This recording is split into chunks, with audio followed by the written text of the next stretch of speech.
Hello and great welcome once again. तो बेटे last session जब मैंने फिनिश करा था, मैंने क्वेश्चन नंबर 2.24 तक कराया था, मैनेजर्स कमीशन। और उसके बाद मैंने आपसे कहा था कि क्वेश्चन नंबर 2.25 को आप खुद अटेम्प्ट करेंगे, तो उम्मीद है कि आपने इसको अटेम्प्ट करा होगा। उसके बाद इसमें क्वेश्चन नंबर 2.26 है। ये क्वेश्चन को मैंने कहा था कि मैं कराऊंगा, तो इस क्वेश्चन को, हालांकि क्वेश्चन उतना टफ नहीं है लेकिन कुछ मायने में इंटरेस्टिंग क्वेश्चन है, तो let's have a look over this particular question. First of all 2.26 से स्टार्ट करेंगे आज का ये पर्टिकुलर सेशन। तो very lovely lovely good morning once again to everyone.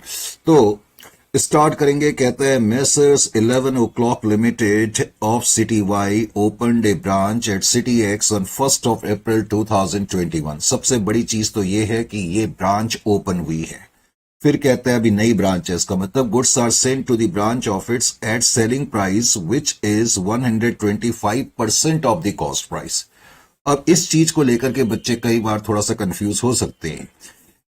उसने कहा अब की बार गुड्स जो भेजे जाते हैं सेलिंग प्राइस पर, यानी कि इनवॉइस प्राइस पर भेजे जाते हैं, और जो इनवॉइस प्राइस है वो 125% ऑफ द कॉस्ट प्राइस है। इनवॉइस प्राइस जो है 125% ऑफ द कॉस्ट प्राइस है। इसका मतलब क्या हो गया कि अगर कॉस्ट आपकी 100 की है, इसका मतलब कॉस्ट अगर 100 की है, तो वो कहता है कि गुड्स जो हम भेजते हैं 125% ऑफ 100 का जो भी फिगर आएगी उस पर हम भेजते हैं। तो 100 का 125% कितना हो जाएगा? 125 हो जाएगा। तो इन दोनों का जो डिफरेंस होगा वो क्या होगा? वो मार्जिन हो जाएगा। Is it clear to you? तो इसमें उसने थोड़ा इस तरीके से दिया हुआ है। तो रेट आपका इनवॉइस प्राइस पे क्या हो जाएगा? 25/125 यानी कि 1/5, और कॉस्ट पे आपका रेट हो जाएगा 25/100 यानी कि 1/4। नीचे उसने इंफॉर्मेशन में लिखा है कि goods are sent to branch, और यहां पर लिखा है at cost to head office. पहले तो ये कॉस्ट टू हेड ऑफिस तुम्हें दिया हुआ है। फिर आगे उसने लिखा कि जो कैश सेल्स हैं, कैश सेल्स हैं, क्रेडिट सेल्स है, कैश रिसीट फ्रॉम डेटर्स है, रिटर्न्स फ्रॉम डेटर्स है, सेल्स रिटर्न। सेल्स रिटर्न के बारे में लास्ट सेशन में भी मैंने बड़ी चर्चा करी थी, और उससे पहले के सेशन में भी मैंने चर्चा करी थी। मैंने कहा था कि इस मेथड में सेल्स रिटर्न डेटर्स में भी आता है, और उसके अलावा सेल्स रिटर्न जो है ब्रांच स्टॉक अकाउंट की डेबिट में भी आएगा। फिर डिस्काउंट भी है। फिर उसके अलावा ये खर्चे हैं। उसके अलावा क्वेश्चन में तुम्हें स्पॉइलेज यानी कि डेफिशिएंसी या शॉर्टेज ऑलरेडी दी हुई है। नॉर्मल लॉस भी तुम्हें क्वेश्चन में दिया हुआ है। तो ये क्वेश्चन है। अब इस क्वेश्चन को हम सॉल्व करते हैं। तो क्वेश्चन में आगे क्या कहता है? सॉल्व करने के लिए मैंने सबसे पहले तो इसमें बनाया एक तो ब्रांच स्टॉक अकाउंट। क्या बनाया सर? एक तो ब्रांच स्टॉक अकाउंट हमने बनाया। लीजिए जी, आपके कहने पर हमने ब्रांच स्टॉक अकाउंट यहां पर बनाना शुरू कर दिया। ठीक है, एक तो मैंने ब्रांच स्टॉक अकाउंट बनाया। ब्रांच स्टॉक अकाउंट,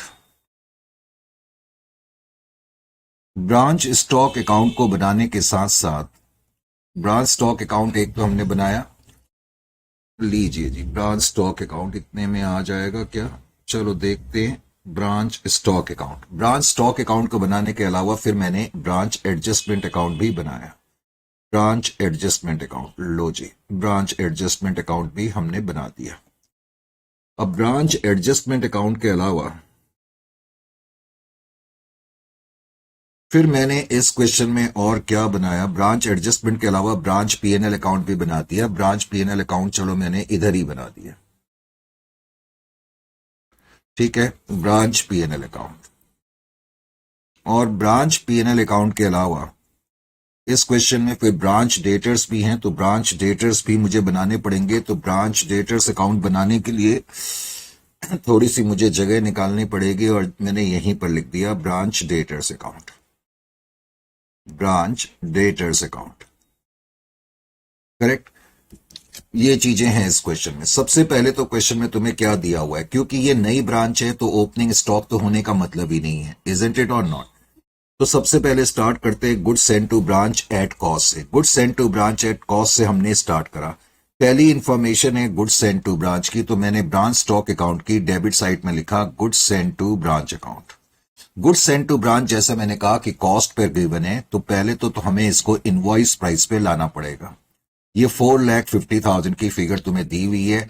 इसको कॉस्ट पे लाने के लिए क्या करेंगे मुझे तुम्हें बताने की जरूरत नहीं पड़नी चाहिए। इसमें मैं पहले तो कॉस्ट का रेट अप्लाई कर दूंगा। 1,12,500 जो है वो ऐड करने के बाद ये इसकी इनवॉइस प्राइस आ जाएगी। अब इनवॉइस प्राइस जब मैं करूंगा तो debt will be equal to 5,62,500, ये इसकी इनवॉइस प्राइस आ गई। अब ब्रांच एडजस्टमेंट अकाउंट में हम आएंगे। ब्रांच एडजस्टमेंट अकाउंट की क्रेडिट साइड में हम लिखेंगे load on goods send to branch account. अब goods send to branch account जो है उसकी लोडिंग हमने लिखी, और लोडिंग लिखने के लिए सबसे पहले तो अब जो हमारे पास है ये इसकी इनवॉइस प्राइस है 5,62,500। अब लोडिंग का रेट हमने कंप्यूट करा था, हमने क्वेश्चन में ही ऑलरेडी पहले कंप्यूट कर लिया था, हालांकि लोडिंग तो उतनी आएगी। अब रेट जो है 1/5 है, तो लोडिंग अगर तुम 1/5 इस पे अप्लाई भी करोगे तो अब वो 1,12,500 ही आएगी। तुम डायरेक्टली भी लिख सकते हो, ऐसा नहीं है कि ऐसे करके ही दिखाना जरूरी होता है। Is it clear to you और नॉट? उसके बाद क्वेश्चन में तुम्हें क्या दिया हुआ है जरा उसको देखें। अब क्वेश्चन में आगे जो दिया हुआ है, ये माउस कई बार थोड़ा सा, हाँ जी, आगे उसने क्वेश्चन में जो दिया हुआ है 4,50,000 के बाद फिर क्वेश्चन में आगे कहता है कि जो सेल्स है वो 2,10,000 की हैं। तो 2,10,000 की बेटे जो कैश सेल्स है पहले तो उसको आप लिख लें, कैश सेल्स 2,10,000। तो कैश सेल्स मैंने यहां पर लिख दी 2,10,000 की। कैश सेल्स के बाद फिर क्वेश्चन में क्या दिया हुआ है सर, कैश सेल्स के बाद क्रेडिट सेल्स दी हुई है 3,20,000 की। तो क्रेडिट सेल्स भी आपने लिख दी 3,20,000। 3,20,000 ये आपकी क्रेडिट सेल्स भी यहां पर आ गई। अब क्रेडिट सेल्स को जैसे ही तुमने लिखा तो आपको स्ट्राइक होना चाहिए कि आप ब्रांच डेटर्स अकाउंट भी इस क्वेश्चन में बना रहे हैं। अब ब्रांच डेटर्स अकाउंट मैंने बनाया है काफी दूर जाकर के, खैर कोई बात नहीं। तो क्रेडिट सेल्स का अमाउंट मैं यहां पर लिख देता हूं जो कि 3,20,000 का है। डेटर्स अकाउंट में ये डेटर्स अकाउंट है करेक्ट। अच्छा जी, डेटर्स अकाउंट के बाद फिर उसने हमें क्या दिया हुआ है, कलेक्टेड फ्रॉम डेटर्स 2,85,000। डेटर से हमें अमाउंट कलेक्ट हुआ 2,85,000 का, तो ये तो डेटर्स अकाउंट पे ही लिखेंगे ना 2,85,000। इस सिस्टम में डेटर से जो कैश मिलता है वो सिर्फ डेटर्स अकाउंट में ही आता है क्योंकि हम अलग से कोई रेमिटेंसेस दिखाते नहीं है।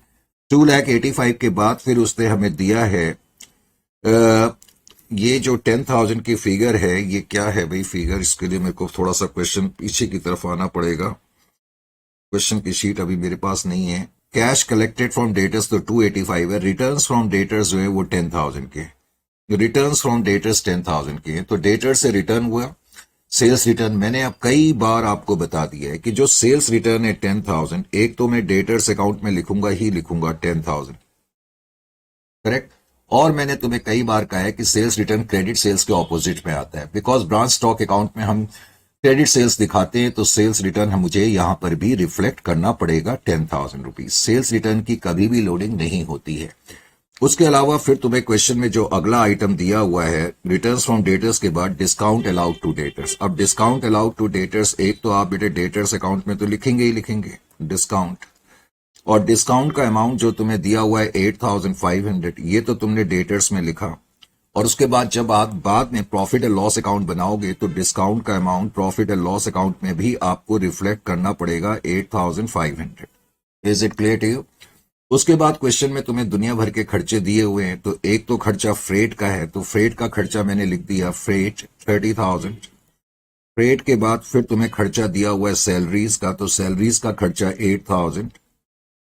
और सैलरीज के बाद अदर एक्सपेंसेस तुम्हें दिए हुए हैं, तो अदर एक्सपेंसेस का खर्चा 12,000 मैंने लिख दिया branch profit and loss account में। ये branch profit and loss account है। फिर तुम्हें इस क्वेश्चन में स्पॉइलेज, स्पॉइलेज का मतलब शॉर्टेज या डेफिशिएंसी, 10,000 ऑलरेडी तुम्हें दी हुई है। तो स्पॉइलेज हमें मालूम है कि हम ब्रांच स्टॉक अकाउंट में लिखते हैं स्पॉइलेज। अब स्पॉइलेज का जो अमाउंट है वो 10,000 है, ये तुम्हें क्वेश्चन में ऑलरेडी गिवन है 10,000, ये तुमने 10,000 लिख दी। अब तुम्हें मालूम है कि स्पॉइलेज का मतलब डेफिशिएंसी होता है और उसकी लोडिंग भी हम लिखते हैं। तो लोड ऑन स्पॉइलेज एक तो तुमने पहले यहां पर लिखा 10,000 है, और 10,000 का 1/5 आप निकाल लेंगे, डेट इज इक्वल टू 2,000। तो स्पॉइलेज 2,000 पर तो आप यहां पर लिखेंगे, और स्पॉइलेज एट कॉस्ट प्राइस पर ब्रांच पीएनएल अकाउंट पे आप लिखेंगे spoilage at cost. Spoilage at cost 8,000 rupees जो है वो ब्रांच पीएनएल अकाउंट में आपका अमाउंट आ जाएगा। Is it clear? यहां तक कोई प्रॉब्लम तो नहीं है? नो सर, यहां पर कोई प्रॉब्लम नहीं है। अगर प्रॉब्लम नहीं है तो फिर लास्ट आइटम के रूप में आपको कह रहा है normal loss estimated at 15,000। Normal loss के बारे में मैंने आपको बताया हुआ है कि नॉर्मल लॉस एक बार तो हम पहले तो ब्रांच स्टॉक अकाउंट में लिखते हैं। नॉर्मल लॉस कहता है 15,000 है, तो 15,000 एक तो हम ब्रांच स्टॉक अकाउंट में लिखेंगे, करेक्ट। उसके अलावा नॉर्मल लॉस को हम ब्रेक नहीं करते हैं और वो पूरा का पूरा जो है ब्रांच एडजस्टमेंट अकाउंट में दिखाया जाता है। तो नॉर्मल लॉस 15,000 आप पूरा का पूरा ब्रांच एडजस्टमेंट अकाउंट में रिफ्लेक्ट कर देंगे। उसके अलावा क्वेश्चन में कोई और आइटम्स नहीं है। अब इस क्वेश्चन में सबसे मेन पॉइंट जो मुझे तुम्हें बताना है वो क्या बताना है? सबसे पहले तो अब हम क्या करेंगे, इसको टैली करना शुरू करेंगे।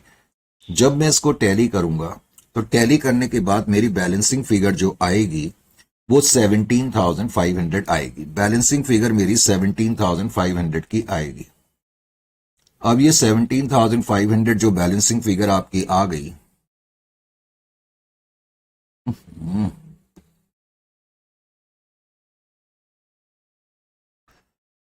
तो 17,500 इस फिगर को पहले तो मैं क्या कंसीडर करूं? मैंने तुम्हें बताया हुआ था जब ब्रांच स्टॉक अकाउंट में क्रेडिट साइड पे बैलेंसिंग फिगर आएगी तो पहली प्रेफरेंस क्लोजिंग स्टॉक को देंगे। तो यहां तुम इसको क्लोजिंग स्टॉक के रूप में पहले तो ट्रीट करोगे, closing stock balancing figure, correct.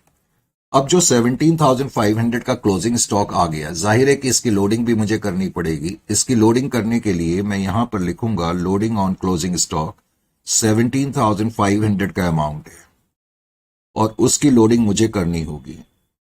सो 17,500 की जब आप लोडिंग करेंगे तो लोडिंग का अमाउंट इसका कितना आ जाएगा? 17,500 इंटू 1/5, 3,500 आ रहा है क्या? 17,500 डिवाइडेड बाई 5, 3,500 ही इसकी लोडिंग आ रही है। अब लोडिंग का अमाउंट लिखने के बाद जाहिर है कि मैं अपने ब्रांच एडजस्टमेंट अकाउंट को टैली करूंगा, इसमें और कुछ है नहीं। जब मैं इसको टैली करूंगा तो टैली करने के बाद 1,12,500 में से आप ये तमाम चीजें माइनस करेंगे तो आपके पास ग्रॉस प्रॉफिट आ जाएगा। ग्रॉस प्रॉफिट आपके पास 92,000 का आना चाहिए। 92,000 का ग्रॉस प्रॉफिट आपके पास आ गया। ग्रॉस प्रॉफिट को हासिल करने के बाद फिर मुझे क्या करना होता है? ग्रॉस प्रॉफिट के बाद फिर मैं पीएनएल अकाउंट में आऊंगा। ग्रॉस प्रॉफिट पीएनएल अकाउंट में हम आए, पीएनएल अकाउंट में ग्रॉस प्रॉफिट लिखा और जाहिर है उसके बाद फिर हम अपना नेट प्रॉफिट कंप्यूट कर लेंगे। नेट प्रॉफिट हमने कंप्यूट करा तो ये तमाम चीजें हमने माइनस करी तो नेट प्रॉफिट जो हमारा निकलेगा, net profit that will be equal to 25,500। अगर तुम्हारी बुक्स में कुछ और कोई और आंसर लिखा हुआ है तो उसको बेटा पहले ठीक कर लेना। ये 25,500 का नेट प्रॉफिट है। Is it clear to you?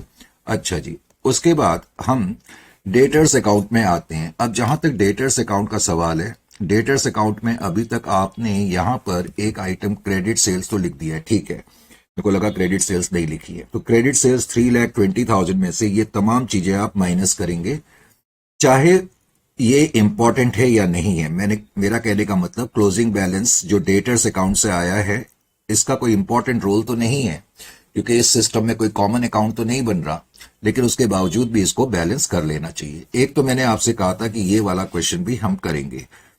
अच्छा जी, एक है क्वेश्चन नंबर फिर 2.27 हमने करा था ना, ये कौन सा क्वेश्चन था? 2.26 था, कौन सा था?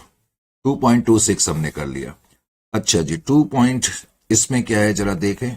ये क्वेश्चन भी मैंने आपको होमवर्क के लिए दिया था और मैंने कहा था कि इस क्वेश्चन में ऐसा कुछ खास तो नजर नहीं आ रहा, लेकिन फिर भी मैं देखता हूं कोई ऐसी चीज तो नहीं है कि जो तुम्हारी समझ में इसमें ना आए।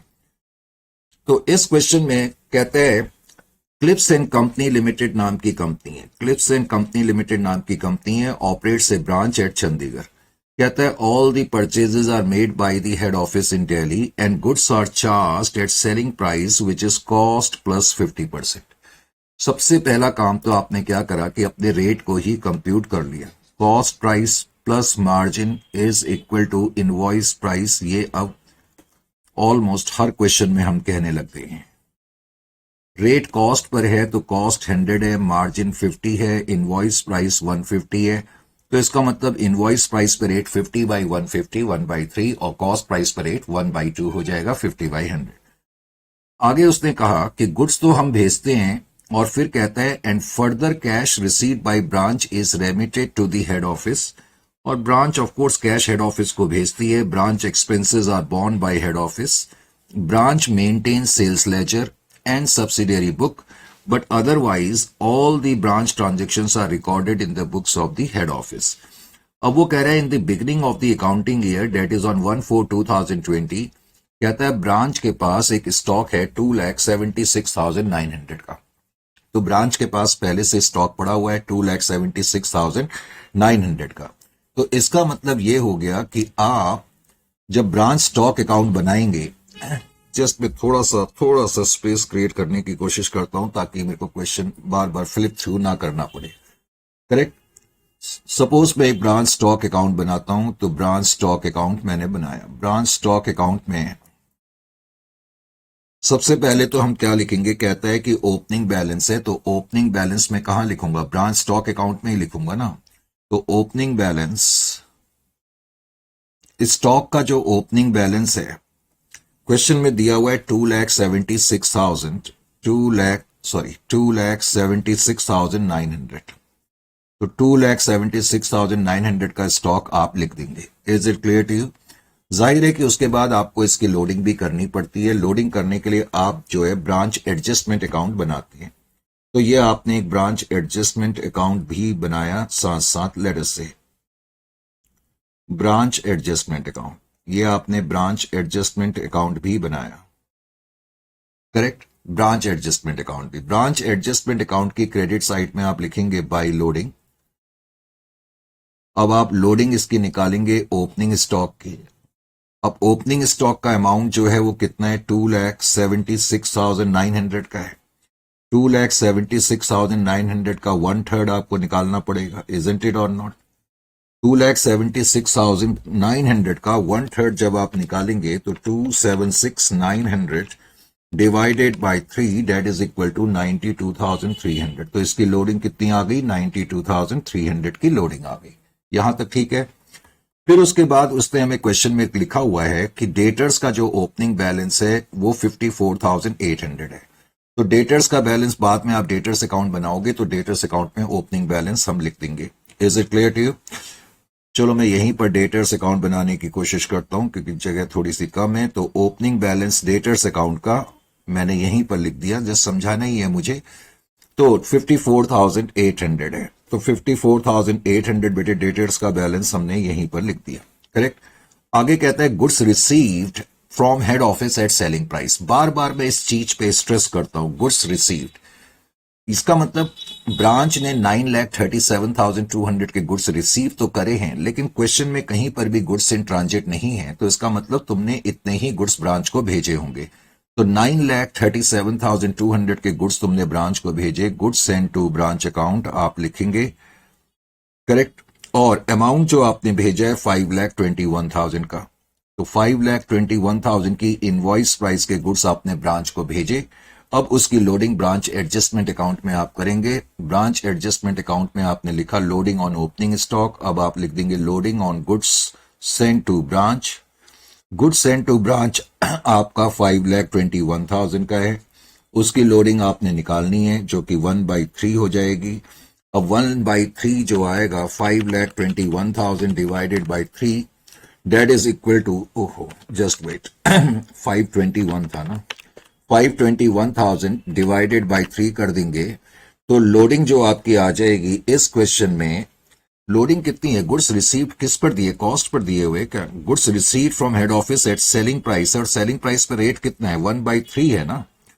अच्छा ये मैंने फिगर गलत लिख दी, ये 521 नहीं है बेटा, फिगर मैंने गलत लिख दी। तभी मैं कह रहा था कि ये पॉइंट्स में कैसे आ रहा है। Just wait. Goods send to branch की फिगर जो दी हुई है वो 9,37,200 की, एक्सट्रीमली सॉरी 9,37,200 है। और 9,37,200 की लोडिंग मुझे निकालनी पड़ेगी।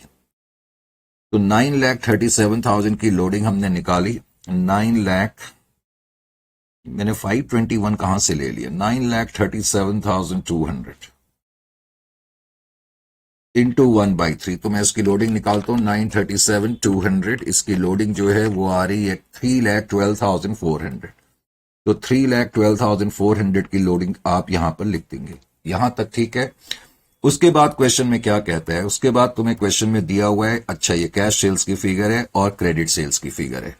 तो कैश सेल्स और क्रेडिट सेल्स आपको मालूम ही है कि कहां पर लिखनी है। तो कैश सेल्स मैंने यहां पर लिख दी।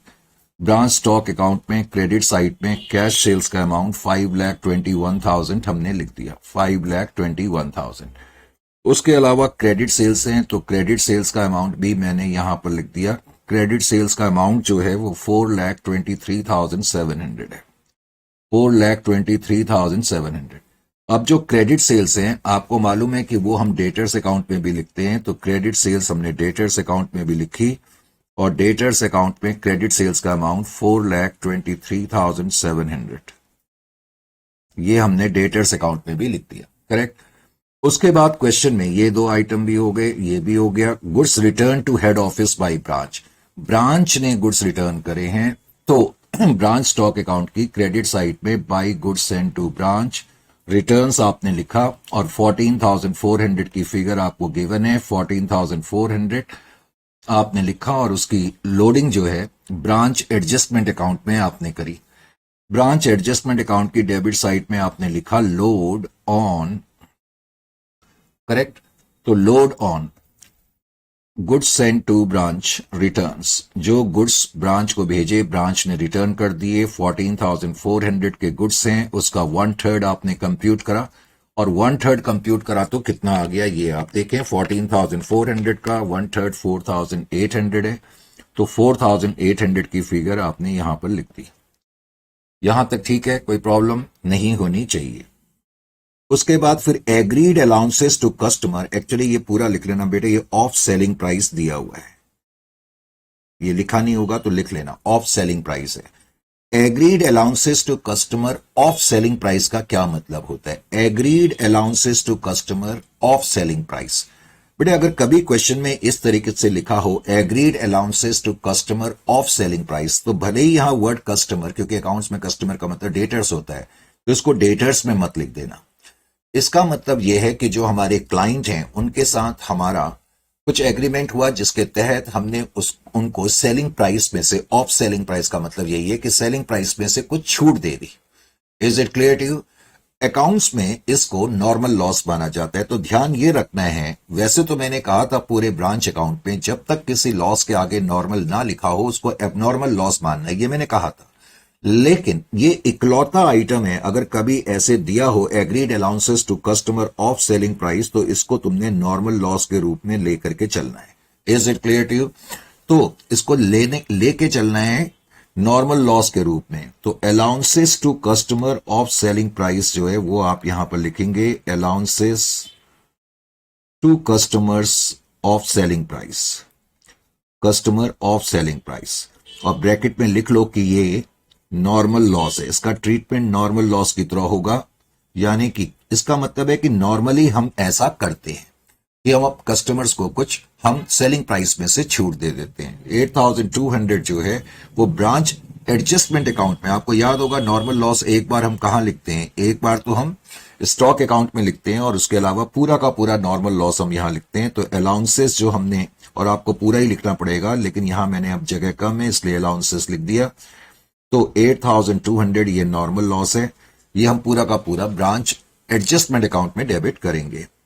उसके बाद कैश रिसीट फ्रॉम डेटर से, आपको मालूम है कि डेटर से जो हमें कैश मिलता है, अब डेटर से जो मुझे कैश मिला, कैश रिसीट फ्रॉम डेटर्स, वो मिला 3,98,600 का, 3,98,600 का डेटर से कैश मिला, डेटर्स में ही आएगा। डेटर्स को हमने डिस्काउंट भी दिया है, तो डिस्काउंट जो हमने डेटर्स को दिया है 9,700 का दिया है, वो हमने डेटर्स में लिख दिया। और उसके अलावा हम ब्रांच पीएनएल अकाउंट भी बनाएंगे। ब्रांच पीएनएल अकाउंट के लिए जगह चलो हम यहां लिख लेते हैं branch PNL. Branch PNL account में हम लिख देंगे डिस्काउंट। तो डिस्काउंट जो हमने दिया है 9,700 ब्रांच पीएनएल अकाउंट की डेबिट साइड में मैंने लिख दिया।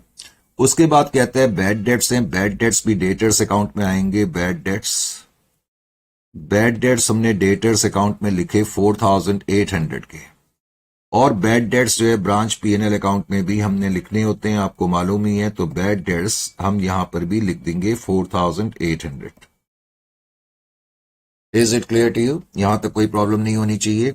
फिर कहते हैं एक्सपेंसेस हैं, एक्सपेंसेस 1,43,800 के हैं, तो एक्सपेंसेस आपने लिखे 1,43,800 के, 1,43,800 के। तो इस तरीके से आप इस क्वेश्चन को करेंगे। मेन चीज मुझे जो इसमें बतानी थी वो ये बतानी थी। अब आपने मुझे मेन चीज क्या बतानी है, आपने बतानी है, आपने इसको टैली करूंगा। ये भी मैं आपको बता देता हूं कि बैलेंसिंग फिगर क्रेडिट साइड में आ रही है। अब बैलेंसिंग फिगर जो क्रेडिट साइड में आ रही है तो उसको क्या ट्रीट करना चाहिए ये आपने मुझे बताना है इस क्वेश्चन में। पहली, अच्छा अभी मैंने क्वेश्चन पूरा, एक और लाइन भी इससे पहले, रुक जाओ, नीचे भी लिखा है, कहता है ऑन 31 मार्च 2021, कहता है स्टॉक जो है वो 2,45,100 है। पहले मुझे इसको लिखने दो, फिर उसके बाद मैं तुमसे पूछूंगा।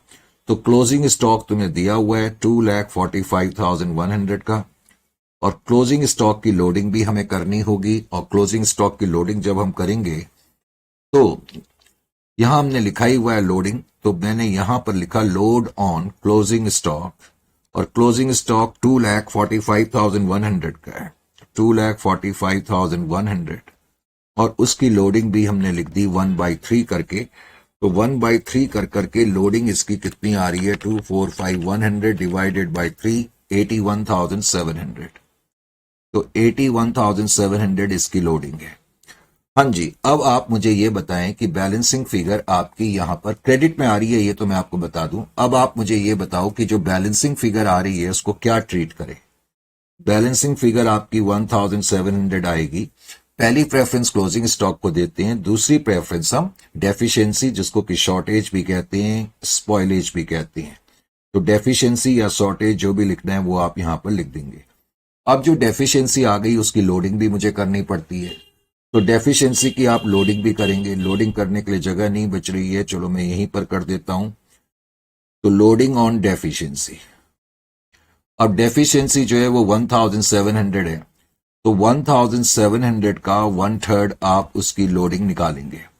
1700 इंटू 3, तो लोडिंग आ रही है 567। लोडिंग जो है वो थोड़ा सा पॉइंट्स में आ रही है 567, और डेफिशिएंसी एट कॉस्ट फिर पीएनएल अकाउंट में लिखना मत भूलना। देखो डेफिशिएंसी 1700 की है, उसके अंदर 567 की लोडिंग है, तो deficiency at cost PNL account में आएगी। ये आपको मालूम है ही, मैंने यहां पर लिख दिया 1133, 1133। बस ये हमें करना होगा। बाकी ब्रांच एडजस्टमेंट अकाउंट को आप टैली कर सकते हैं। टैली करने के बाद जो भी बैलेंसिंग फिगर आएगी बस आप फिगर्स वगैरह मैच कर लें, इनके हिसाब से हम फिगर मैच कर लेते हैं। 92,300, 3 लाख ठीक है, और ये भी ठीक है। तो इसका मतलब फिर ग्रॉस प्रॉफिट जो आपका आ जाएगा 3,09,433 के करीब आना चाहिए। ये आपका ग्रॉस प्रॉफिट है। बाकी चीजें आप कर सकते हो, मुझे कुछ सिर्फ बताना ही था। मेन चीज जो थी वो अलाउंसेस के बारे में मुझे बतानी थी। ग्रॉस प्रॉफिट फिर आप 3,09,433 यहां लिखोगे। अब आपके पास पीएनएल बनाई हुआ है, आप उससे मैच कर लें और अपना नेट प्रॉफिट निकाल लें। ठीक है, तो नेट प्रॉफिट जो आपका निकलेगा इनके हिसाब से 1,50,000 है। आप एक बार चेक कर करके इसको लिखेंगे। तो allowances to customer of selling price का भी लिखा हो तो उसको नॉर्मल लॉस के रूप में ट्रीट करना है। ये पॉइंट आपको समझ में आ जाना चाहिए। वैसे तो मैंने क्वेश्चन नंबर 2.28 भी आपको होमवर्क के लिए दिया था। आपको याद है मैंने ये क्वेश्चन होमवर्क के लिए दिया था, इजंट इट और नॉट? अच्छा, इसमें कहता है बैलेंसेस इन द बिगनिंग। अब ये क्वेश्चन भी मैंने आपको होमवर्क के लिए तो दिया था, लेकिन पता नहीं आपने करा है या नहीं करा। प्रॉब्लम तो ये हो जाती है। तो अब इस क्वेश्चन को भी मैं करूंगा। तो सबसे पहले तो यहां पर मुझे बनाना पड़ेगा एक तो branch stock account, branch stock account लीजिए जी, फटाफट बनाए ब्रांच स्टॉक अकाउंट। ये मैंने ब्रांच स्टॉक अकाउंट बनाया। ब्रांच स्टॉक अकाउंट के अलावा फिर मैंने ब्रांच एडजस्टमेंट अकाउंट भी बनाया। Branch adjustment account, branch adjustment account, क्योंकि ये मैंने होमवर्क के लिए दिया है इसलिए मैं साइड बाय साइड कुछ सॉल्यूशन कर रहा हूं। ठीक है, branch adjustment account. Branch adjustment account के अलावा मुझे ब्रांच पीएनएल अकाउंट भी बनाना पड़ता है, तो ब्रांच पीएनएल अकाउंट भी मैंने बनाया, ब्रांच पीएनएल अकाउंट। और ऑफ कोर्स क्वेश्चन में फिर मुझे ब्रांच डेटर्स भी बनाना पड़ेगा, मैंने ब्रांच डेटर्स यहीं पर बना लिया, ब्रांच डेटर्स अकाउंट। ठीक है, अब मुझे तुम्हें बेसिकली समझाना ही है ना ये क्वेश्चन, क्योंकि ये मैंने होमवर्क के लिए दिए हुए थे क्वेश्चन, और उसके अलावा मुझे किसी और अकाउंट की जरूरत पड़ेगी। वैसे इस क्वेश्चन में समझाने के लिए तुम्हें मुझे एक पैटी कैश के अकाउंट की भी जरूरत पड़ेगी, तो मैंने एक पैटी कैश अकाउंट भी यहां पर बना दिया, पैटी कैश अकाउंट, क्योंकि इस क्वेश्चन में पैटी कैश का भी बैलेंस दिया हुआ है। ये तो डेटर्स अकाउंट है आपका, और उसके अलावा ये छोटा सा नानू सा पैटी कैश अकाउंट भी है। अब इस क्वेश्चन में क्या है, ध्यान से सुने। वो कहता है कैन स्टार लिमिटेड नाम की कंपनी है और उसकी 2 ब्रांचेज हैं, एक चंडीगढ़ में और एक ग्वालियर में। एक ब्रांच चंडीगढ़ में है और दूसरी ब्रांच कहां पर है, ग्वालियर में है।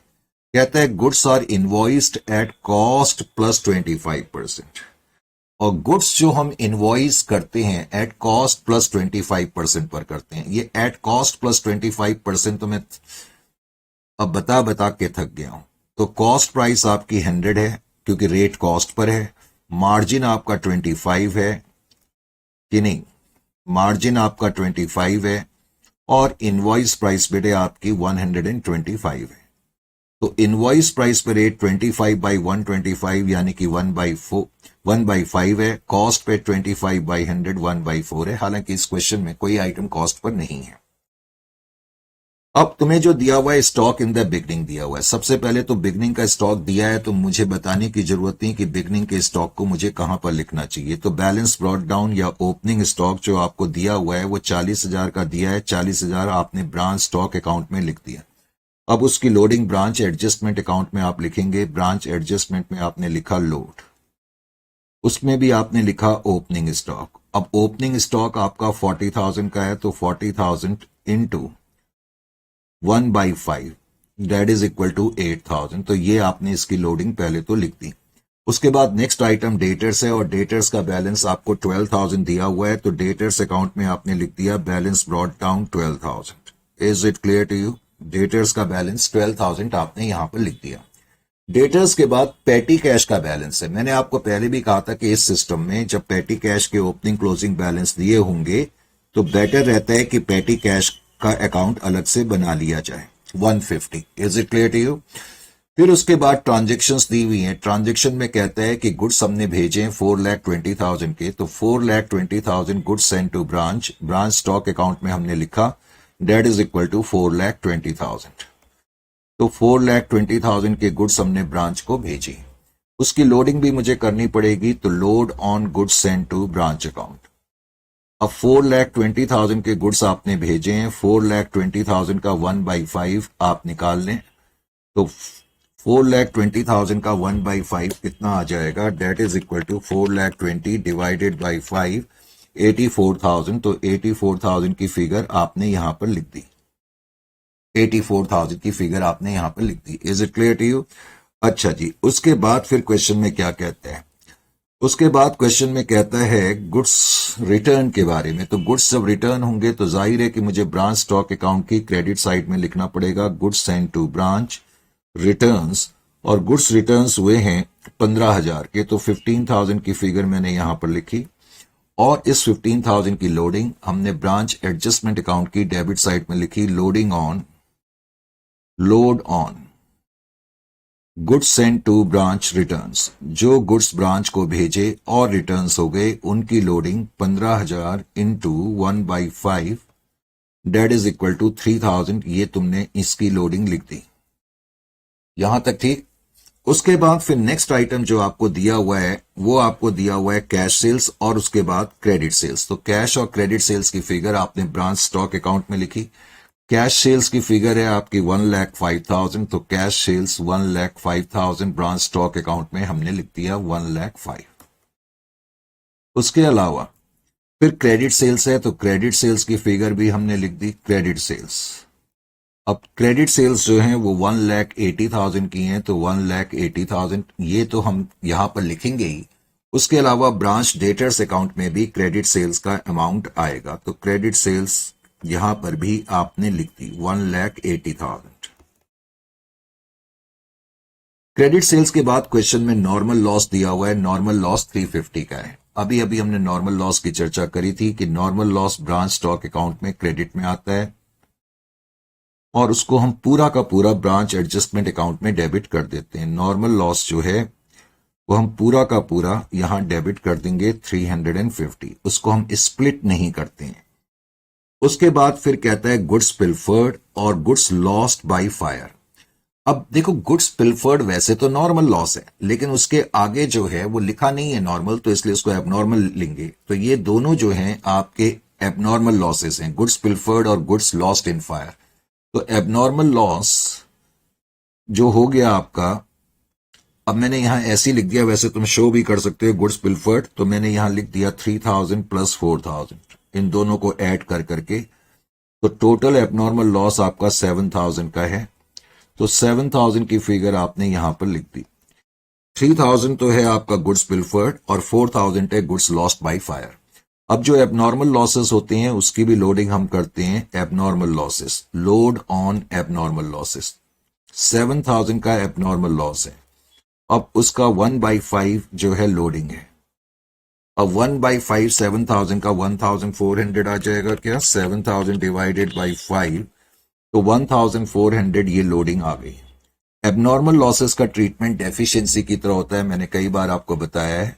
तो एबनॉर्मल लॉस एट कॉस्ट हम यहां पर लिख देंगे, abnormal loss at cost.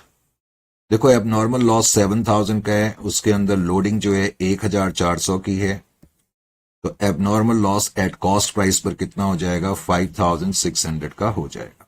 Correct. Abnormal losses के बाद क्वेश्चन में क्या लिखा हुआ है, insurance claim admitted by the insurance company 3,000। मैंने बताया था इंश्योरेंस क्लेम जो है वो पीएनएल अकाउंट की क्रेडिट साइड में हम लिखते हैं, तो पीएनएल अकाउंट की क्रेडिट साइड में हम लिख देंगे इंश्योरेंस क्लेम, और इंश्योरेंस क्लेम जो है वो 3,000 का है, वो आपने यहां पर लिख दिया 3,000। इंश्योरेंस क्लेम के बाद बड़े क्वेश्चन में क्या दिया हुआ है, कैश सेंट फॉर पेटी एक्सपेंसेस। पेटी खर्चों के लिए हेड ऑफिस ने ब्रांच को और कैश भेजा, तो एंट्री होगी petty cash account debit to cash account. तो पेटी कैश अकाउंट की डेबिट साइड में हम लिख देंगे 32,000। तो ब्रांच मैनेजर के पास टोटल पेटी कैश अभी इतना है। पेटी कैश के बाद कहता है बैड डेट्स हो गए 400 रुपए के। बैड डेट्स आपको मालूम है कि एक तो डेटर्स अकाउंट में लिखेंगे, तो डेटर्स अकाउंट में मैंने लिखा बैड डेट्स, और बैड डेट्स जो क्वेश्चन में दिए हुए हैं वो 400 के दिए हुए हैं, तो 400 की फिगर मैंने यहां लिखी, और ब्रांच पीएनएल अकाउंट में फिर हम इसको लिखेंगे bad debts 400 rupees branch PNL account में डेबिट साइड पे मैंने इसको लिख दिया 400। यहां तक कोई प्रॉब्लम नहीं होनी चाहिए।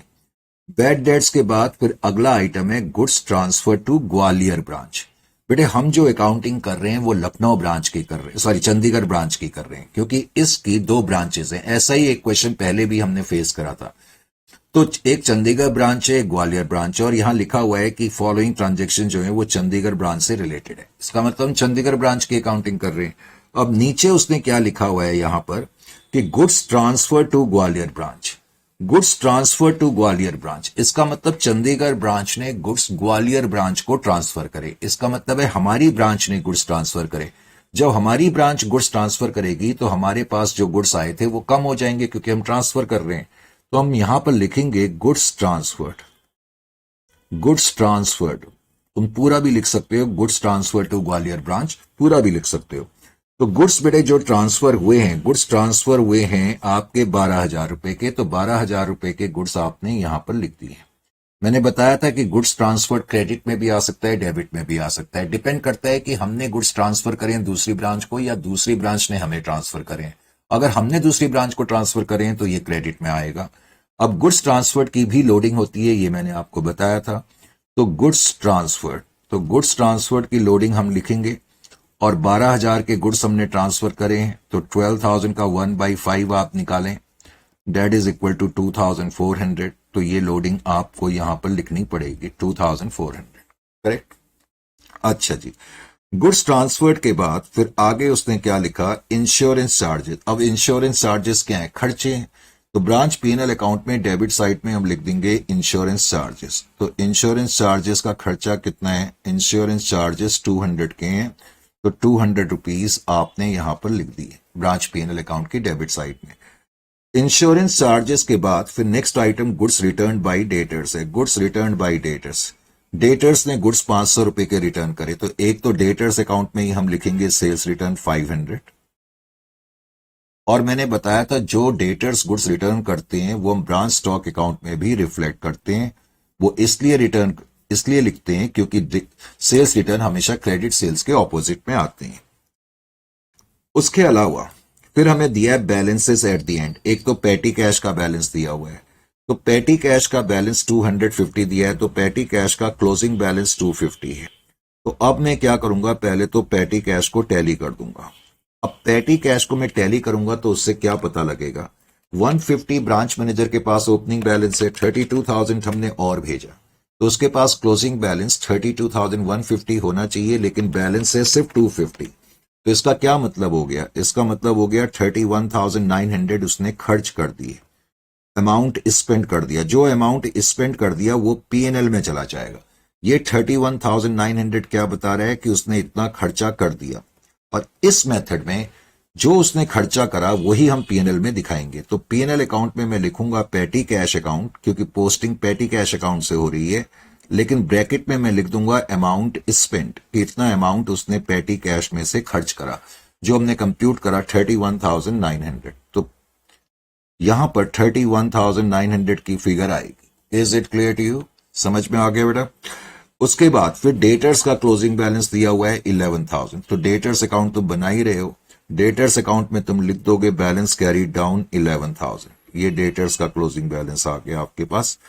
उसके बाद कहता है स्टॉक का कितना बैलेंस है, यानी कि जब मैं ब्रांच स्टॉक अकाउंट को टैली करूंगा तो मेरे पास स्टॉक का बैलेंस आएगा। जस्ट कंफ्यूज करने के लिए उसने लिखा कि जो तुमने गुड्स ग्वालियर ब्रांच को भेजे वो स्टिल इन ट्रांजिट है, यानी कि अभी वो रास्ते में ही है जो हमने गुड्स ट्रांसफर करे थे। तो इसमें करना कुछ नहीं है, जो आपने यहां गुड्स ट्रांसफर लिखा है ना, बस ब्रैकेट में लिख देना इन ट्रांजिट।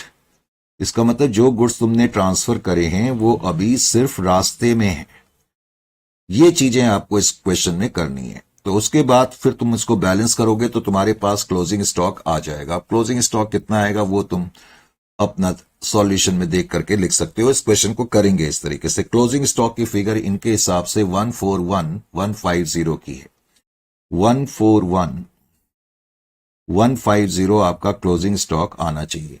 अब जो क्लोजिंग स्टॉक आएगा उसकी भी लोडिंग आपको करनी पड़ेगी। 141,150 इंटू 1/5, तो 141,150 इसकी लोडिंग जो होगी 15, तो 28,230, 28,230। फिर तुम अपने ब्रांच एडजस्टमेंट अकाउंट को टैली करोगे, तो वो तुम मैच कर सकते हो सॉल्यूशन से, और उसके बाद फिर तुम इसका चेक कर करके लिख सकते हो। तो ग्रॉस प्रॉफिट बेटे आपका जो आना चाहिए, अब मेरे पास इतना टाइम नहीं होता कि मैं इसको टैली करूं, लेकिन तुम लोग यहां से टैली कर सकते हो। देखो हमने बनाया हुआ है ब्रांच एडजस्टमेंट अकाउंट, वही फिगर्स हैं, तो 56,620 आपका यह आंसर आ जाएगा, 56,520। और फिर 56,520 आप अपने ब्रांच पीएनएल अकाउंट में लिखेंगे 56,520, और उसके बाद आप मैच कर लें सारी फिगर्स और फिर नेट प्रॉफिट का अमाउंट लिख लें। नेट प्रॉफिट इनके हिसाब से 21,520 है, वो आप चेक करके लिखना, लेकिन 21,520। और डेटर्स अकाउंट को मैं टैली भी करूंगा, तो डेटर्स अकाउंट से मेरे पास कैश रिसीव फ्रॉम डेटर्स की फिगर आएगी, जो कि मैंने यहां लिखी भी हुई है 1,80,000। Is it clear to you? ये जो डेटर्स अकाउंट हमने बनाया है ना, तो डेटर्स अकाउंट में बैलेंसिंग फिगर यही आ सकती है 1,80,000 कैश रिसीव फ्रॉम डेटर्स, हालांकि उसका कोई यूज यहां पर नहीं है। करेक्ट? तो ये था क्वेश्चन, ये मैंने तुम्हें होमवर्क के लिए भी दिए थे। अब इस क्वेश्चन में एक थोड़ा सा मैं टफ सा क्वेश्चन ले रहा हूं, हालांकि इतना टफ क्वेश्चन टेक्निकली बेटे आप लोगों से पूछे जाने के चांसेस कम होते हैं, लेकिन फिर भी ठीक है। तो 2.29 को देखें। अब 2.29 में क्या कह रहा है, जरा इसको अच्छी तरह पहले देख लेते हैं। लीजिए जी, 2.29 में क्या कह रहा है, इसमें कहता है पहले तो Redin Company of Mumbai started a branch at Bangalore on 1/4/2021. Started a business to which goods are sent at 20% above cost. 20% above cost goods भेजे जाते हैं. Cost 100 है, margin 20 है, invoice price 120 है. कहते हैं branch makes both cash and credit sales. Branch cash में भी बेचती है और क्रेडिट में भी बेचती है. फिर कहते हैं branch expenses are met from branch cash. कहते हैं ब्रांच के जो खर्चे हैं, branch expenses are met from branch cash. इससे पहले के जितने भी क्वेश्चन थे वो उसमें ये होता था कि ब्रांच के खर्चे हेड ऑफिस जो है उसके लिए कैश भेज रहा है. इससे पहले के हमने जितने भी क्वेश्चन करे, लेकिन इस क्वेश्चन में कह रहा है कि ब्रांच के जो एक्सपेंसेस हैं वो कहता है ब्रांच कैश अकाउंट से मीट करे जाते हैं. Number 1. And balance money was remitted. यानी कि अब की बार ब्रांच क्या करती है, जो भी कैश सेल्स करेगी, जो भी डेटर से पैसा कलेक्ट करेगी, इमीडिएटली हेड ऑफिस को नहीं भेजेगी. उसमें से अपने खर्चे, ब्रांच के खर्चे भी वो माइनस करेगी और उसके बाद वो नेट अमाउंट जो है हेड ऑफिस को भेजेगी. आगे कहते हैं branch does not maintain double entry books of accounts and necessary accounts relating to branch are maintained in the books of head office. फिर कहता है following further details are given for the year ending 31/3/2022. अब इसमें क्या कहता है, सबसे पहली लाइन ही है कि goods are sent to branch.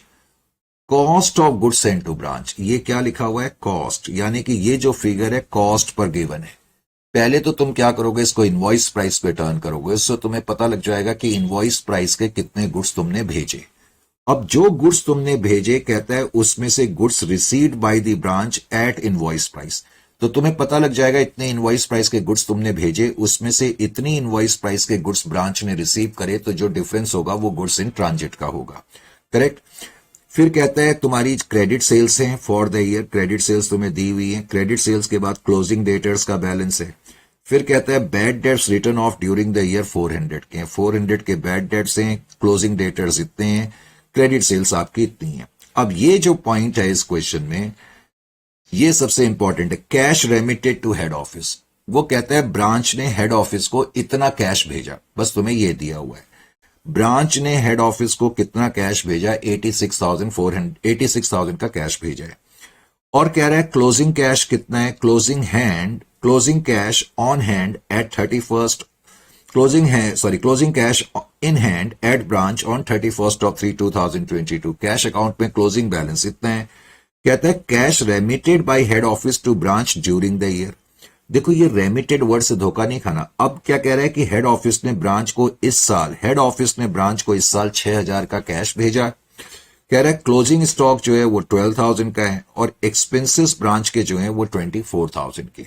ये चीजें तुम्हें क्वेश्चन में दी है. अब कह रहा है कि draw up the necessary ledger account. अब ये जो क्वेश्चन है, मैंने कहा थोड़ा सा पहले मैं इस क्वेश्चन की शीट अपने सामने रख लूं ताकि मुझे तुम्हें कराने में कोई प्रॉब्लम ना हो, और मैं फुल फ्लैश तरीके से इसको कराना चाहता हूं.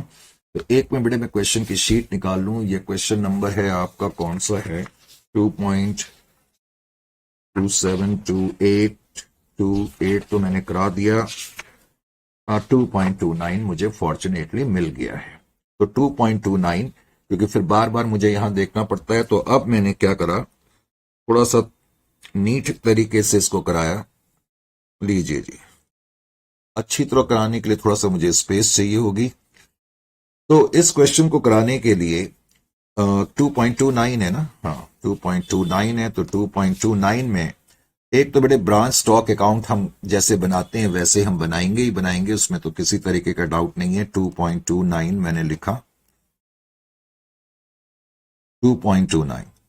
तो इसमें मैंने एक तो लिखा कि ब्रांच अकाउंट, एक तो ब्रांच स्टॉक अकाउंट हमने बनाना ही होता है, ब्रांच स्टॉक अकाउंट हम बनाएंगे ही.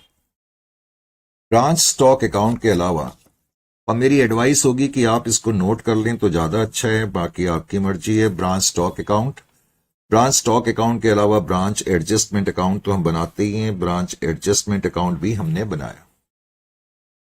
Branch adjustment account, branch adjustment account, correct. फिर ब्रांच एडजस्टमेंट अकाउंट के अलावा ब्रांच पीएनएल अकाउंट भी हम बनाते ही हैं. तो ब्रांच पीएनएल अकाउंट भी चलो मैं नीचे ही बना लेता हूं क्योंकि बार बार फिर स्पेस कॉन्स्ट्रेनिंग फैक्टर हो जाता है। ब्रांच पीएनएल अकाउंट भी मैंने बना दिया, branch PNL account, branch PNL account. उसके अलावा ब्रांच पीएनएल अकाउंट और फिर बाद में हमें जरूरत पड़ सकती है डेटर्स अकाउंट की भी। तो डेटर्स अकाउंट के लिए जगह कहां से निकालें, यहीं बना लेते हैं debtors account, branch debtors account. और ब्रांच डेटर्स अकाउंट के अलावा इस क्वेश्चन में तुम्हें ब्रांच कैश अकाउंट बनाना पड़ेगा। अब आप बोलोगे सर ये ब्रांच कैश अकाउंट क्यों बनाना पड़ेगा, ये तुम्हारा रेलिवेंट क्वेश्चन है। इस क्वेश्चन में ब्रांच कैश अकाउंट क्यों बनाना पड़ेगा, क्योंकि क्वेश्चन ये कह रहा है कि ब्रांच जो है, ब्रांच के जो खर्चे हैं, ब्रांच के जो खर्चे हैं, अब की बार हेड ऑफिस उसके लिए ब्रांच को कैश नहीं भेज रहा, ब्रांच के पास जितना भी कैश आता है उसमें से वो अपने खर्चे निपटती है और उसके बाद जो कैश है वो फिर वो रेमिट करती है। समझ में आया? इस क्वेश्चन में थोड़ा सा ये पॉइंट है जिसकी वजह से मुझे ब्रांच कैश अकाउंट भी बनाना पड़ेगा। अच्छा जी, जो क्वेश्चन में तुम्हें इंफॉर्मेशंस दी हुई हैं, पहले तो जहां तक रेट का सवाल है तो cost plus margin, cost margin is equal to invoice price. ये तो आप कहीं रफ में जरूर कर लिया करें। कॉस्ट आपकी बेटे 100 है, मार्जिन 20 का है और इनवॉइस प्राइस आपकी बार 120 की है। तो 1/6, 20/120, ये तो रेट है इनवॉइस प्राइस का। कॉस्ट प्राइस पर रेट आ जाएगा 1/5। Is it clear to you? आइए जी, अब इस क्वेश्चन को सॉल्व करना शुरू करते हैं। पहली इंफॉर्मेशन जो क्वेश्चन में हमें दी हुई थी, जो फर्स्ट इंफॉर्मेशन है क्वेश्चन में, वो कहता है cost of goods sent, cost of goods sent to branch, यानी कि जो गुड्स हैं। और कहता है इसमें शुरू में ही लिखा हुआ था कि red and company of Mumbai started A business. तो ओपनिंग स्टॉक तो बेटे होने का कोई मतलब ही नहीं होता, करेक्ट? तो गुड्स सेंट टू ब्रांच, अब गुड्स सेंट टू ब्रांच जो है वो तुम्हें कॉस्ट पर गिवन है और उनकी कॉस्ट जो है वो 1 लाख की है। और हमने देखा अभी अभी कि rate of profit on cost कितना है। Rate of profit on cost अभी अभी हमने देखा, तो rate of profit on cost जो है वो 1/5 का है। तो 1/5 में पहले तो इसमें ऐड कर दूंगा, 1/5 मैंने इसमें ऐड करा तो 20,000। इससे मुझे क्या पता लग गया कि मैंने ब्रांच को इस साल 1,20,000 की इनवॉइस प्राइस के गुड्स भेजे। मैंने इतने गुड्स ब्रांच को भेजे, जाहिर है कि फिर मैं इसकी लोडिंग भी करूंगा और मैं ऑपोजिट में लिखूंगा load on, load on goods sent to branch account. अब लोडिंग हम जब इसकी निकालेंगे तो लोडिंग 1,20,000 और अब ये इनवॉइस प्राइस है तो इसका इनवॉइस प्राइस 1/6, तो इसका मतलब 20,000 जो है वो लोडिंग का अमाउंट है। Is it clear to you? अच्छा, अब उसने कहा कि जो हमने गुड्स भेजे हैं, देखो क्वेश्चन में कहता है कि हेड ऑफिस ने ब्रांच को 1,20,000 की इनवॉइस प्राइस के गुड्स भेजे। इतने गुड्स हमने भेजे और ब्रांच ने रिसीव कितने करें? ब्रांच ने 1,08,000 की इनवॉइस प्राइस के गुड्स रिसीव करें। इसका मतलब इन दोनों का जो डिफरेंस हो गया वो क्या हो गया? गुड्स इन ट्रांजिट हो गया। इसका मतलब 12,000 के गुड्स ब्रांच को अभी तक नहीं मिले हैं, इसका मतलब वो रास्ते में ही है। तो गुड्स इन ट्रांजिट को बेटे हम ऑपोजिट साइड में दिखाते हैं, तो गुड्स इन ट्रांजिट फिर हम ऑपोजिट में लिखेंगे। और गुड्स इन ट्रांजिट आपने कैसे निकाले ये आपको मालूम होना चाहिए। 1,20,000 के गुड्स आपने भेजे, ब्रांच को रिसीव हुए 1,08,000 की इनवॉइस प्राइस के गुड्स, तो इसका मतलब है कि 12,000 की इनवॉइस प्राइस के गुड्स जो हैं अभी रास्ते में हैं। जो गुड्स ट्रांजिट में होते हैं उसकी लोडिंग भी करी जाती है, तो उसकी लोडिंग हम ऑपोजिट साइड में लिखेंगे, loading on goods in transit. अब गुड्स इन ट्रांजिट जो है वो 12,000 के हैं और 12,000 इनवॉइस प्राइस है। इनवॉइस प्राइस पे इनवॉइस प्राइस का रेट लगेगा, तो 2,000 जो है इसकी लोडिंग हो जाएगी। यहां तक किसी तरह की कोई ट्रबल नहीं होनी चाहिए। फिर इस क्वेश्चन में अगली शीट में जो लिखा हुआ है goods credit sales, credit sales जो तुम्हें दी हुई है 1,16,000 की दी है। तो क्रेडिट सेल्स जो है मुझे बताने की जरूरत नहीं है कहाँ आएंगी, तो क्रेडिट सेल्स मैंने यहां पर लिख दी। क्रेडिट सेल्स का जो अमाउंट तुम्हें गिवन है वो है 1,16,000, तो 1,16,000 आपने यहां पर लिख दिया। क्रेडिट सेल्स को तुमने लिखा तो ब्रांच डेटर्स अकाउंट में भी क्रेडिट सेल्स की फिगर को आपने लिखना भूलना नहीं है। क्रेडिट सेल्स जो हैं 1,16,000 की, 1,16,000, और बैलेंस ब्रॉट डाउन हो ही नहीं सकता क्योंकि ये नई ब्रांच है। फिर कहता है कि उसके बाद क्रेडिट सेल्स के बाद उसने क्लोजिंग डेटर्स तुम्हें दिए हुए हैं, तो balance carry down, closing debtors 41,600 के हैं, उसको आप यहां पर लिखोगे 41,600। फिर कहता है bad debts during the year, अब बैड डेट्स दिए हैं तो बैड डेट्स भी आप लिख लें।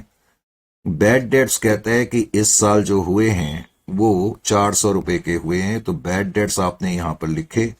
जैसे ही आपने बैड डेट्स पढ़ा तो ब्रांच पीएनएल अकाउंट की डेबिट साइड में भी आप लिखेंगे बैड डेट्स, और बैड डेट्स जो हैं आपके 400 के हैं, तो 400 रुपीज आपने यहां पर मेंशन करे 400। बैड डेट्स के बाद अब ये जो इंफॉर्मेशन है cash remitted to head office, cash remitted to head office का क्या करेंगे अभी मैं खुद ही बताऊंगा, अभी मैंने इसके बारे में कुछ नहीं बताया, अभी मैं बताता हूं आपको। फिर closing cash in hand at branch 4,000, कहते हैं ब्रांच के हाथ में इस साल के एंड में, देखो ओपनिंग बैलेंस तो हो ही नहीं सकता क्योंकि नई ब्रांच है, अगर होता तो मैं यहां लिखता। और बैलेंस कैरी डाउन क्वेश्चन में तुम्हें दिया हुआ है, कहता है क्लोजिंग कैश जो है वो 4,000 का है, तो 4,000 का कैश आप पहले तो यहां पर लिख लें। फिर उसके बाद कहता है cash remitted by head office to branch, कहता है हेड ऑफिस ने ब्रांच को इस साल 6,000 रुपए का कैश भेजा, हेड ऑफिस ने ब्रांच को कैश भेजा, तो ब्रांच के पास जो कैश है इसका मतलब वो बढ़ जाएगा जब हेड ऑफिस ने ब्रांच को कैश भेजा, इजंट इट और नॉट। जब हेड ऑफिस ब्रांच को कैश भेजेगा तो हम क्या करेंगे, कैश अकाउंट की डेबिट साइड पे मैं क्या लिखूंगा, टू हेड ऑफिस, क्योंकि हेड ऑफिस ने ब्रांच को कैश भेजा है, तो हेड ऑफिस की डेबिट साइड में हम लिखेंगे, वैसे तुम पूरा लिखना चाहते हो तो लिख सकते हो cash remitted by head office. तो कितने का भेजा था, अमाउंट 6,000 का भेजा है, तो 6,000 रुपए आप यहां पर लिख देंगे। Is it clear to you और नॉट? फिर क्वेश्चन में आगे जो तुम्हें दिया हुआ है, आगे कहता है closing stock in hand at branch at invoice price. अब क्लोजिंग स्टॉक पर आगे, तो closing stock branch stock account में हम लिखेंगे क्लोजिंग स्टॉक, और क्लोजिंग स्टॉक का जो अमाउंट आपको गिवन है डेट इज इक्वल टू 12,000 है, क्लोजिंग स्टॉक जो है वो 12,000 के, ठीक है, 12,000 के क्लोजिंग स्टॉक है। अब जो क्लोजिंग स्टॉक है ना उसकी लोडिंग भी फिर हमें करनी पड़ती है, तो लोडिंग करने के लिए load on closing stock, load on closing stock, closing stock 12,000 का है, और 12,000 का 1/6 हमने देखा कितना है, और वो 2,000 ही होगा, तो 2,000 हमने लिख दिया। उसके बाद बेटे लास्ट आइटम आपको जो दिया हुआ है, लास्ट आइटम में आपने देखा कि लिखा हुआ है एक्सपेंसेस एट ब्रांच 24,000, कहता है ब्रांच के जो खर्चे हैं वो 24,000 के। अब जो ब्रांच के खर्चे हैं, पहले तो मुझे एक बात बताओ कि ये जो ब्रांच के खर्चे हैं इनको पे कौन कर रहा है? आपकी बात ब्रांच पे कर रही है। ब्रांच के पास जितना भी कैश है उसमें से ब्रांच ने खर्चे पे करे होंगे, पहले तो इसका मतलब आपको ये समझ में आना चाहिए। अगर ब्रांच खर्चे पे करेगी तो मुझे ये बताओ कि ब्रांच के पास जो कैश है वो बढ़ेगा या घटेगा? भाई कैश को कम करना हो तो कैश अकाउंट को क्रेडिट में लिखेंगे ना, इसका मतलब जो एक्सपेंसेस हैं वो अब की बार ब्रांच ने ही पे करें, तो इसलिए ब्रांच का कैश अकाउंट कम हो जाएगा। खर्चे कितने के हैं? खर्चे 24,000 के हैं, तो 24,000 आपने लिखा। अब जो खर्चे हैं वो पीएनएल में तो आने ही है, चाहे वो हेड ऑफिस ने करे हो या ब्रांच ने करे हो, तो ये नहीं कि तुम ब्रांच पीएनएल अकाउंट की डेबिट साइड में लिखना ही भूल जाओ। तो एक्सपेंसेस 24,000 के हम यहां पर लिखेंगे, एक्सपेंसेस कितने के लिखेंगे? 24,000 के लिखेंगे। यहां तक भी आपकी समझ में बात आ गई तो बहुत ही अच्छी बात है। अच्छा जी, अब मैं डेटर्स अकाउंट को टैली कर रहा हूं, क्यों टैली कर रहा हूं उसका एक कारण है।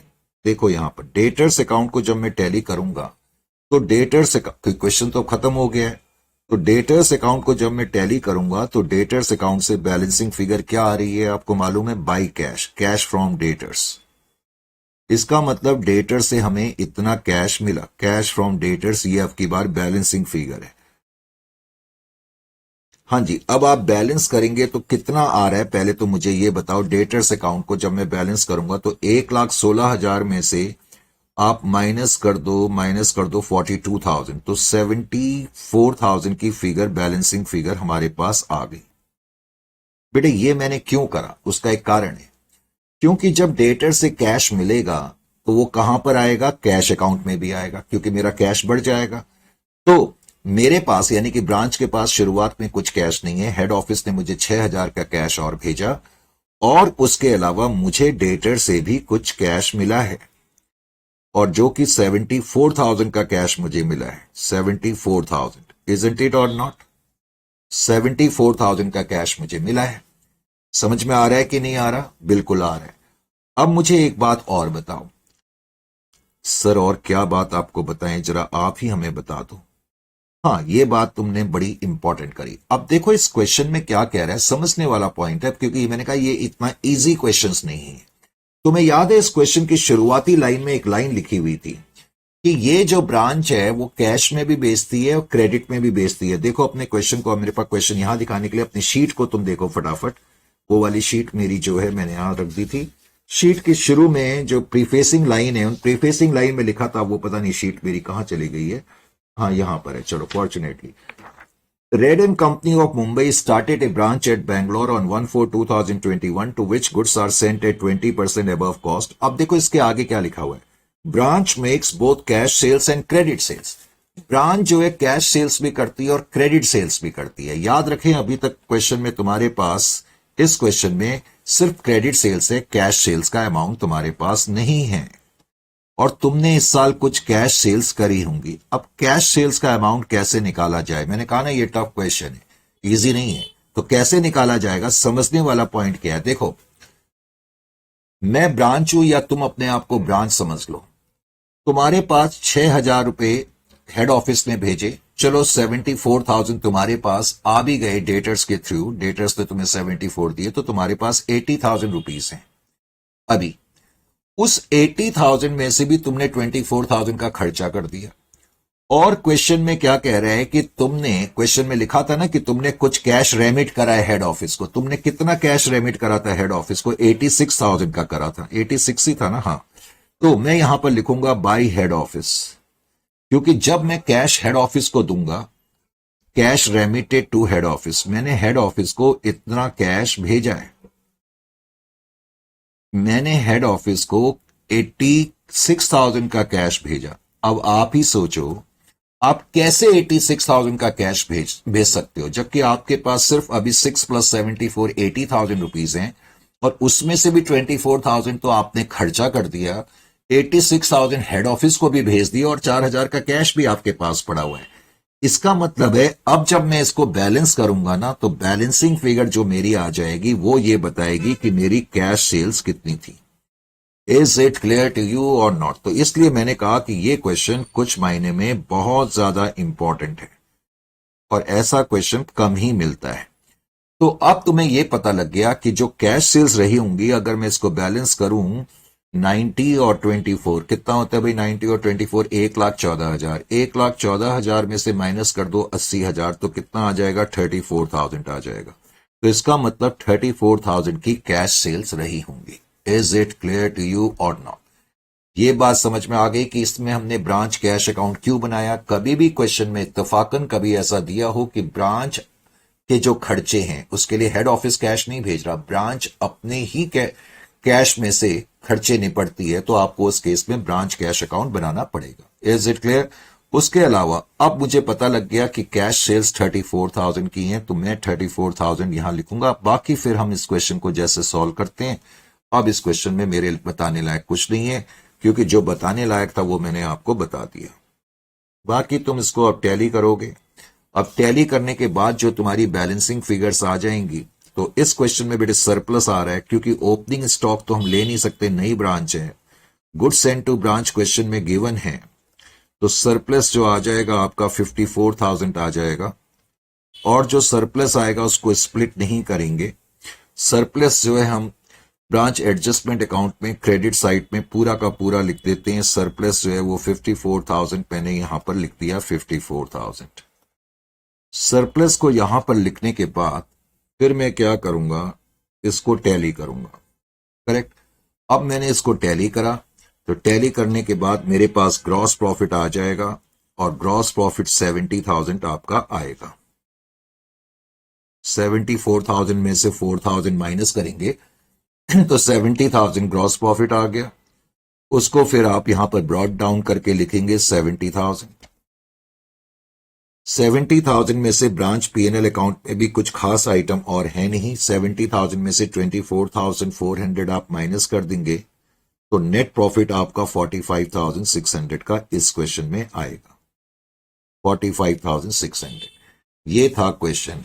इंटरेस्टिंग क्वेश्चन था या नहीं था सर? बहुत मजेदार क्वेश्चन था।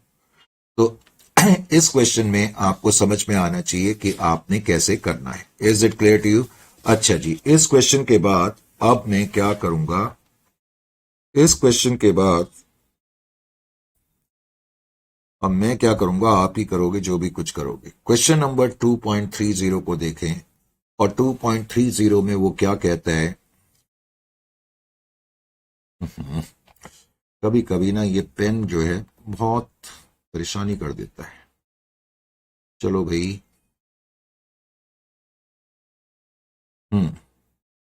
तो 2.30 में कहता है concept and company with its head office at city 1 has a branch at city 2।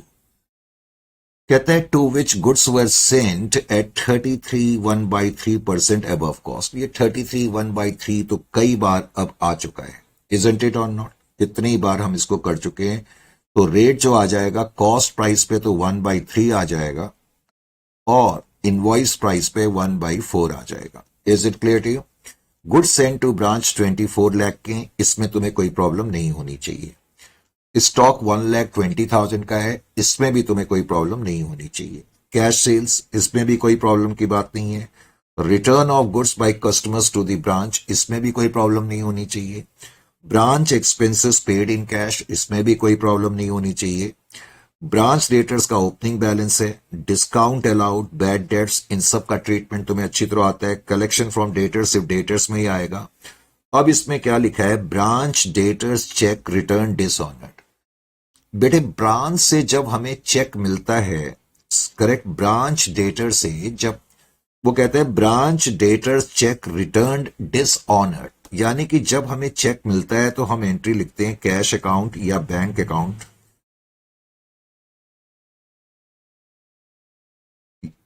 To debtors account. Generally ये एंट्री होती है। अब ये जो चेक हमें मिला ये डिसऑनर हो गया, डिसऑनर हो गया, ये एंट्री नहीं करनी है आपको, मैं वैसे बता रहा हूं। करनी क्या है, इसका मतलब जब कोई चेक डिसऑनर हो जाएगा तो आप डेटर्स को फिर से बढ़ा देंगे, तो debtors account debit to bank account, आपकी ये एंट्री हो जाएगी। Is it clear to you? इस एंट्री की वजह से डेटर्स अकाउंट की डेबिट साइड में आपको ये लिखना पड़ेगा, बस ये पॉइंट है। फिर आगे कह रहा है स्टॉक का क्लोजिंग बैलेंस 2,40,000 है, ब्रांच डेटर्स का क्लोजिंग बैलेंस 1,82,500 है। मुझे नहीं लगता कि इस क्वेश्चन में आपको करने में कोई परेशानी होनी चाहिए, तो इस क्वेश्चन को टेक्निकली आपको कर लेना चाहिए, करेक्ट। उसके बाद 2.31 को देखें। 2.31 में क्या कह रहे हैं, कह रहे F88 industries has its head office in west view state and branch office at city 9। तो ब्रांच ऑफिस जो है वो सिटी 9 में है। कहता है to which goods were invoiced at cost plus 25%। तो रेट कॉस्ट पे तो 1/4 हो जाएगा और इनवॉइस प्राइस पे रेट 1/5 हो जाएगा, करेक्ट। कहता है branch sales both for cash and credit, branch cash में और क्रेडिट दोनों में बेचती है। Branch expenses are paid direct from the head office, लेकिन इस क्वेश्चन में कह रहा है कि ब्रांच के जो एक्सपेंसेस हैं उसके लिए हेड ऑफिस पे करता है। Branch has to remit all cash receive to the head office bank account. Simple normal question है अभी तक। कहता है from the following details relating to the calendar year 2021 prepare the accounts in the head office ledger and ascertain the branch profit. Branch does not make any books of account but sends weekly returns. तो इस question को भी तुम्हें करने में कोई problem नहीं होनी चाहिए क्योंकि नॉर्मल क्वेश्चन है। Goods receive from head office दिया तो है, गुड्स रिसीव दिया है।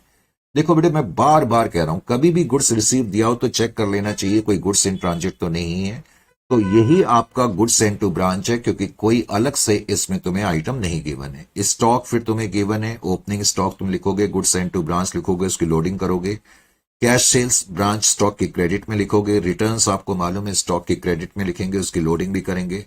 दुनिया भर के ये खर्चे हैं 84,000 के, तो इनको भी आप लिख देंगे ब्रांच पीएनएल अकाउंट में। ब्रांच डेटर्स का क्लोजिंग बैलेंस है वो आपको मालूम ही है। फिर डिस्काउंट बैड डेट्स में भी आएगा, सॉरी डिस्काउंट और बैड डेट्स डेटर्स में भी आएंगे और पीएनएल में भी आएंगे। स्टॉक का क्लोजिंग बैलेंस है। फिर क्रेडिट सेल्स दिया हुआ है, गुड्स रिटर्न बाय ब्रांच दिया हुआ है, goods return by branch, correct. So goods return by branch to head office, तो ये गुड्स सेंड टू ब्रांच है तो इसको तुम कर ही लोगे। उसके बाद कहता है draw up necessary ledger accounts, तो इस क्वेश्चन को भी करने में आपको किसी तरह की कोई प्रॉब्लम नहीं आनी चाहिए। Is it clear to you? इस क्वेश्चन को करा जा सकता है। अच्छा जी, 2.32 में क्या कहता है इसको भी देख लें। तो 2.32 में कहता है the Bombay head office invoice goods to Delhi branch at cost. तो बेटे पहले तो मैं तुम्हें बता दूं कि ये जो क्वेश्चन है ना तुम्हारे खुद के करने के लिए, यानी कि बाद में जब तुम कभी इस चैप्टर का रिवीजन करो तो तब तुम इस क्वेश्चन को कर लेना। ये क्वेश्चन मैंने इसीलिए बना करके रखा हुआ है। Is it clear to you? जब बाद में जैसे तुम्हें स्टॉक एंड डेटा सिस्टम का और डेटा सिस्टम का रिवीजन करना है तो इस क्वेश्चन को कर लेना। ये मेरे पढ़ने की भी जरूरत नहीं है, क्योंकि इस क्वेश्चन को जब तुम पढ़ोगे तो तुम्हें पता लग जाएगा कि मैं ऐसा क्यों कह रहा था कि मुझे इसको पढ़ने की भी जरूरत नहीं है। करेक्ट? समझ में आया? तो इस क्वेश्चन को तुम्हें खुद करना होगा। ये रिवीजन बेस के लिए बनाया गया क्वेश्चन है, वैसे मैंने सॉल्व पूरा करा हुआ है तुम लोगों के लिए। अब इसमें जो नेक्स्ट टॉपिक है वो है लिस्ट प्राइस। अब मैं तुम लोगों से कई बार कह चुका हूं, जैसे ही क्लास स्टार्ट होगी, क्लास के खत्म होने के 5-10 मिनट के बाद वीडियो जो है वो ऑफ हो जाएगा। Is it clear to you? इसलिए कोई भी क्लास मिस ना करें। नेक्स्ट सेशन में बड़ा ही इंपॉर्टेंट और अहम टॉपिक स्टार्ट होगा, लिस्ट प्राइस, कैटलॉग प्राइस का। बहुत से बच्चे इसको करते नहीं है, और यूं कहें कि बच्चों को कराया नहीं जाता तो बच्चों के लिए बड़ी मुश्किलात सामने आती हैं। अब हमने सेकंड मेथड भी फिनिश कर लिया। सेकंड मेथड में 32 क्वेश्चन थे, फर्स्ट मेथड में 25 थे। तो आप देख ही रहे हो तकरीबन 60 क्वेश्चन तो हम अभी तक कर चुके हैं। अब इन क्वेश्चंस में से चाहे वो डेटर्स का हो, स्टॉक एंड डेटा सिस्टम का हो या डेटा सिस्टम का, अगर आपका कोई क्वेश्चन, आपको किसी भी क्वेश्चन को करने में प्रॉब्लम आ रही है तो आप डेफिनेटली नेक्स्ट सेशन में मुझे बता दें, हम इन क्लास ही उसका सॉल्यूशन कर देंगे। ठीक है? तो आज के बेटा इस पर्टिकुलर सेशन में इतना काफी है। करेक्ट? तो पिछले कुछ टाइम से मैं थोड़ी जरूरत से ज्यादा लंबी क्लासें ले रहा था। अब ये वाला सेशन मैंने इतना ही रखा है। इसको नेक्स्ट वो इसलिए क्योंकि अब ये सेक्शन खत्म हो गया है और नेक्स्ट सेशन में स्टार्ट करूंगा तो उसको कराने के लिए फिर टाइम चाहिए। और वैसे भी ये जो सेक्शन है बड़ा कॉम्प्रिहेंसिव सेक्शन है लिस्ट प्राइस और कैटलॉग का। तो कोई भी नेक्स्ट सेक्शन में मिस ना करे क्लास, और नेक्स्ट सेशन में फिर आपसे मुलाकात होगी। टिल देन टाइम टू से गुड बाय।